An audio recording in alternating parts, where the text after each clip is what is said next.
it is not too early to start. Engage the covenant and do it with tenacity. When that takes place, believe me, deficiency is not permitted. And I've been practicing covenant. I was raised in covenant practice. From a child, any money that enters my hand, given, tithe is put aside, offering is put aside. Everything is recorded. Everything is recorded. That is, somebody come, uncle come, give you so and so amount. Tithe is calculated, put aside, paid. Right from childhood. I gave my life to Christ when I was 9 years old. And from then, I have been walking with God according to the level I could comprehend per time. But the practice of the covenant was a practice that is automatic. It has been consistent from time. And that day I opened an account and I saw it was at an end of the month or so. And you know how the banks will send you this. And I saw in that particular account, there was no activity. I said, no, I'm a covenant practitioner. And the word says, thy gate shall be open continually, that the forces of the Gentiles may be brought in. I said, deficiency is not permitted. Before I arrived home, bam! Something has landed. Why? Because the practice of the covenant is contrary to deficiency. Contrary to deficiency. Please hear me and hear me very well. These things are not gimmicks. These things are not gimmicks. These things are not gimmicks. Sammy, check up. All those people who have given everything as the prophets told them in our land, where are they today? How are they feeling? How are their children doing? How are they sending their children to school instead of the prophet that already has millions, a millionaire already, instead of him looking for the widows and say, your children who are not in school, what do you want to do? What do you want to read? And then sponsor them just for God's glory. We don't have that. We only have the people that take from the widows and they render them poorer. And they are getting richer and richer. The preachers of today, they're getting richer at the expense of the members of their church. Let somebody speak out. Let somebody tell our prophets, our preachers, our bishops, that this ought not to be. You know, there comes a time in one's life where they realize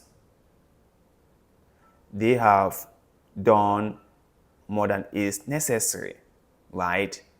You know, there comes a time in your life when you realize that all these things you are trying to gather won't exactly be of any importance to you, that you have more than enough, and it's high time maybe you stop gathering more and more of whatever you were gathering. Now, when I look at this Isaac Oyedepo and his whole preaching, I begin to ask myself questions. For example, hasn't he gotten enough? I mean, his father is a multi-billionaire, and I'm sure his own inheritance is very huge. What does he want again? Isn't enough ever enough? Like, when will enough ever be enough? When? His father has used the so-called prosperity gospel, the so-called tithing, seed sowing, to make so much money for himself, and he has built universities here and there, which those who contributed in the building of those universities cannot even afford to attend. Those universities he has built are or is super expensive. Ordinary people cannot afford it. He has also built churches across the continent. Winner chapels is like everywhere. They have so much money, but yet still they are not satisfied. Yet still, they want more and more and more and more. What kind of greediness is this? What kind of greediness is this? What is it? You know, if there is ever something like the devil and him punishing people, I would say with all certainty that the Oyedepos have been cursed with trying to gather as much as they can. Because at this point in time, one would assume that the Oyedepos should have gotten more than they needed, right? Like, how much does one person actually need in a lifetime? How much? But if you see them still collecting more and more and more, and still preaching tithe and offering, and still telling people that the only way out of their problems is to give tithe to them, then you have to know by now that these people, the Oyedepos, are cursed. They are cursed.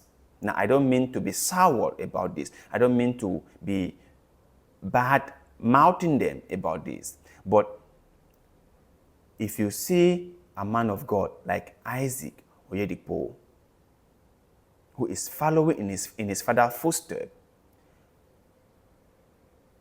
really emphasizing on tithing, then you begin to ask yourself, how much more does he really want? How much more? Isn't that a logical question to ask? How much more does he really, really want? But anyway, let us watch this next video by the man of God, Apostle Joshua Selman. Maybe he has something more important to share with us, something that is not related to us giving our hard-earned money to them.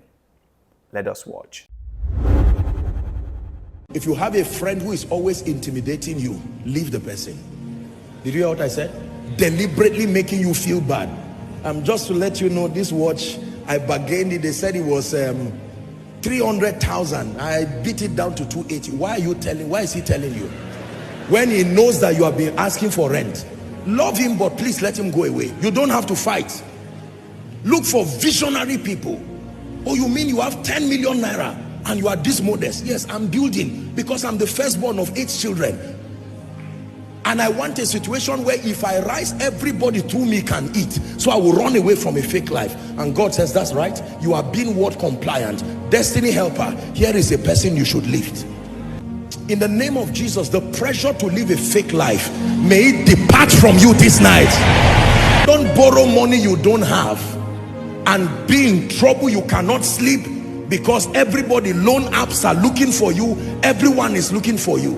No. You know, almost every day I get text messages from, I don't know how they do those things. Oh, I'm almost every day they are saying so and so is I think maybe he has not paid the money. Make sure you every day. How they got my number, I don't know. Is it that they submitted my name as a guarantor? What is it?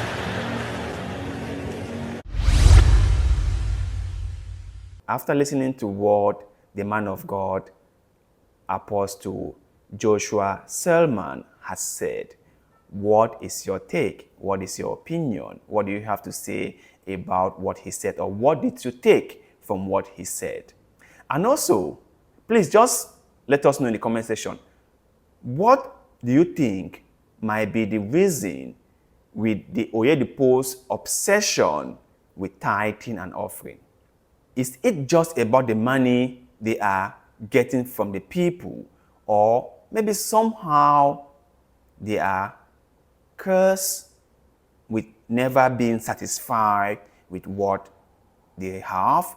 Because remember, having too much of anything can be a curse, right? Just struggling to get more and more of something you already have more than enough can be a curse. So do you think the Oyedepos are suffering from this situation or illness or circumstance? Let me hear your own opinion in the comment section below. And like always, we appreciate hearing from you. So thank you very much for watching. Thank you for sharing. And thank you for subscribing to the channel. That helps us enormously, and we are forever grateful to you. Thank you.